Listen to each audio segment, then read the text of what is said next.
Welcome back students. आज हम फिर आप लोगों के लिए लेकर आए हैं हिंदी व्याकरण का एक नया टॉपिक, जो कि है हमारा उपसर्ग और प्रत्यय। आप लोग ने सुना होगा उपसर्ग और प्रत्यय। कोई सा भी आपको एक अक्षर दे दिया, जैसे आपको दे दिया का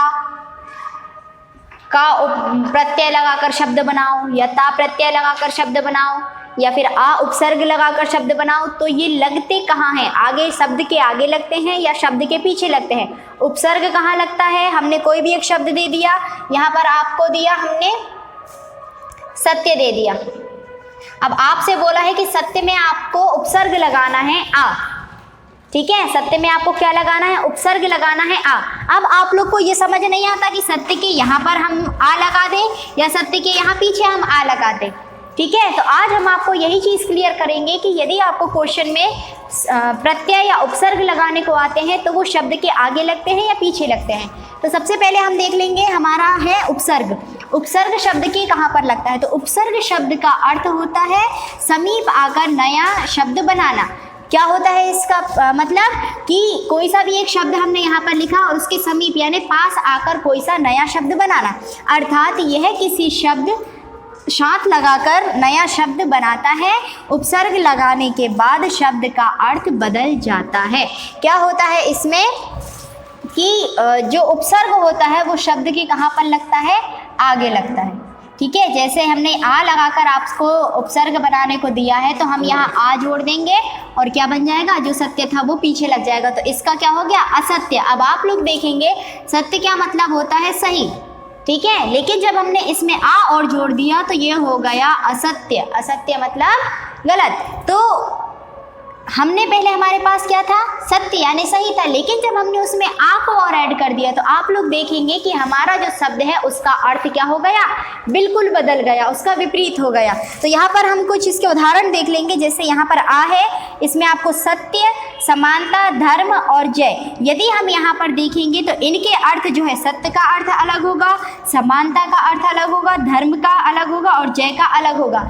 लेकिन जब हम इनके साथ में आ जोड़ देते हैं, जैसे यहाँ पर आ जोड़ दिया हमने और यहाँ पर लिख दिया सत्य, तो क्या हो गया? या ये असत्य। बिल्कुल आप देख रहे हैं इसका अर्थ बदल गया। यहाँ पर लिखा है समानता, तो हम यदि इसमें समानता में आ को जोड़ देते हैं तो ये हो जाएगा असमानता। यहाँ लिखा है धर्म, यदि हम इसमें आ जोड़ देंगे तो ये हो जाएगा अधर्म। यहाँ लिखा है जय, इसमें हम लिखेंगे आ को जोड़ देंगे और जय लिख देंगे तो ये हो जाएगा अजय। जय का क्या हो गया? अजय। आप लोग देखेंगे कि हमारा जो शब्द था उनके अर्थ यहाँ पर बिल्कुल बदल गए हैं। समझ आया आपको कि जो हमारा उपसर्ग होता है वो शब्द के आगे लगता है। हमको सिर्फ इतना ध्यान रखना है कि यदि हमको प्रश्न में आ गया है कि उपसर्ग लगाकर शब्द बनाइए, तो हम क्या करेंगे? आ पहले लिख देंगे और उसके बाद हम कोई सा भी शब्द उसमें जोड़कर लिख सकते हैं। लेकिन जो प्रत्यय होता है, प्रत्यय का क्या होता है कि ऐसे प्रत्यय जो क्रिया धातु रूप के बाद लगते हैं एवं लगने से दूसरे शब्दों की रचना करते हैं। इसमें भी क्या होता है कि जो प्रत्यय होता है वो शब्द के कहाँ लगता है? पीछे लगता है, ठीक है।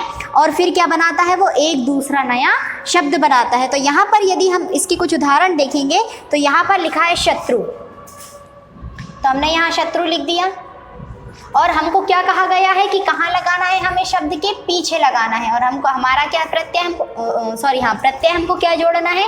ता। तो ये क्या हो जाएगा? शत्रुता। पहले हमारा शब्द क्या था? शत्रु।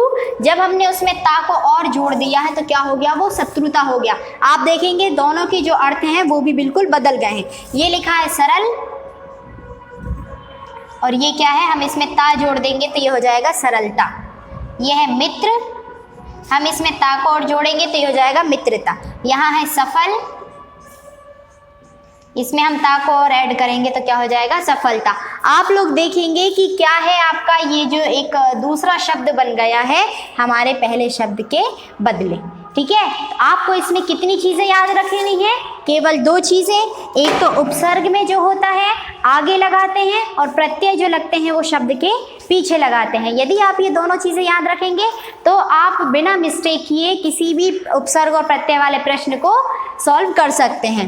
ओके, एक बार और आपको रिमाइंड कर दूं कि जो हमारा उपसर्ग होगा उसमें हमको आगे जोड़ना है शब्द के कोई सा भी, जो भी हमको उपसर्ग जोड़ने को दिया जाएगा, और हमारा जो प्रत्यय है उसमें हमको कहाँ जोड़ना है?